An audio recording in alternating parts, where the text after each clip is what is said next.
have built the brand as the quad god, and then that identity took on a life of its own. Is there more external or internal pressure that you feel? I would say it's a little more internal because kind of just trying to live up to the name of Choir God is already much. And I think I can also say that it's also external because that's kind of the expectation that I put on myself that everyone would want me to, live up to. But in the end, I always trust my instincts and trust what I want to do. So I can sometimes block out all of that noise. And so take me back to that moment in the free skate. You singled the quad axel. You came back and you did another beautiful quad, though. What was that internal negotiation of pushing forward, wanting to do that, but also the reality of the moment setting in? Yeah, I mean, honestly, going into the competition, I knew that I did not need a perfect skate to, be satisfied with my result. So, when that mistake happened on the axle, I was like, okay, just kind of brush it off. I have to move on to the next step. It's part of our jobs as skaters that we can't really focus too much on the mistakes we made, or else that really gets in our heads. So we really just have to go on to the rest of the program. And so to that point, I mean, you have pushed the sport forward, doing the quad axel, doing 7 quads in one program, but arguably you didn't need that. Would you ever consider paring back, or is it really important for you to push the sport forward? I think it's more important for me to just push the sport forward because I think a lot of people will remember, what the reason was for the sport growth again. It's, a lot of the times it's not a lot of people talk about the Olympic champions anymore, and it's more about what image you leave for the sport. So I think that's honestly a bigger goal that I want to push is just, revolutionizing the sport. And of course, with being the first person on the quad axle, I think I would be much known as, the quad god, as we say, rather than, winning a gold medal. Yeah, I talked to Timothy Gable the other day, and he said, I never thought I'd see one, and he was so impressed that you've been able to do that day in and day out.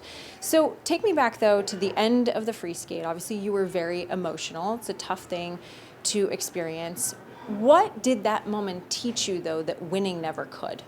I mean, it's funny you say I was very emotional because I think it's more of a natural feeling that's what happened and that's our natural reaction. It's not necessarily I chose to be emotional. It's just something that I needed to happen in the moment because in the end, we're all human beings. It's, we're not trained out there to be robots. And, people from, the outside world might think that we're so perfect. We're so, this is what we do and it should be no problem. But in the end, it's really hard physically, mentally, emotionally. There's so much that goes into the sport and the people don't really realize what's happening. So for something like this to happen, I think it really gives people some hope that, I can relate to him because he had, a bad day in his life. So I think a lot of people go through good days and bad days. So I think it was actually more of a way for people to relate and see that, this is truly incredible what we do. And you're going to compete at the World Championships. Hopefully we're going to see you compete over the next 4 years.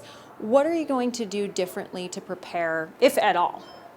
Honestly, I think there's not much different I can do. It's really just going about, knowing that you have to get up and skate the next day. It's part of our jobs and something that we like to do. And of course, I can take time and really kind of understand what happened and what went wrong in the skate so that in the future it doesn't happen.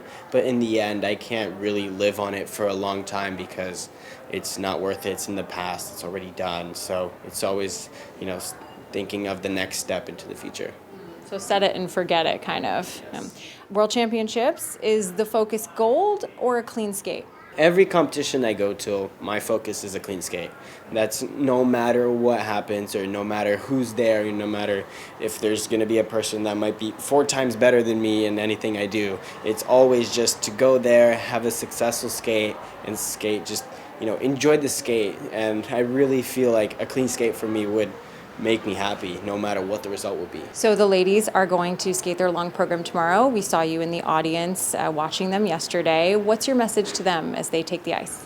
I'm just so proud for all of them who have made so much effort and determination to come here to the Olympics and really show themselves on the ice. It's such an honor to be representing Team USA with them as well. And all of us are really close and have each other's backs and support. So I really want to wish them the best for tomorrow, and I'll definitely be watching. And if we could rewind 2 weeks, what would be the one thing you would want to say to yourself ahead of these games?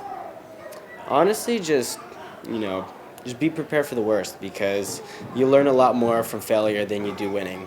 And that's something that a life lesson that I've always stuck with, and also the concept of everything happens for a reason. And that's something that I'll also live with. It's one of my mottos that I like to remind myself. I have it on my phone every day. I wake up in the morning, the first thing, that's what my phone says. So it's just really something that's really sentimental to me, and I think everyone should try to embrace that. And just really quickly, the backflip doesn't get you points, but our viewers are obsessed. Why do you do it?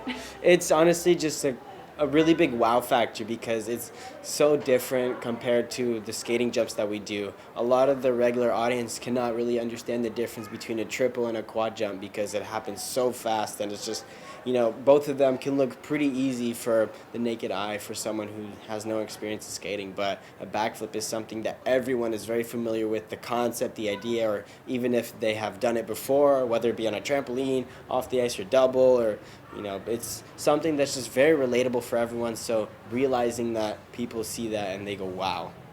And the audience certainly does when you do it. Thank you so much, Ilia.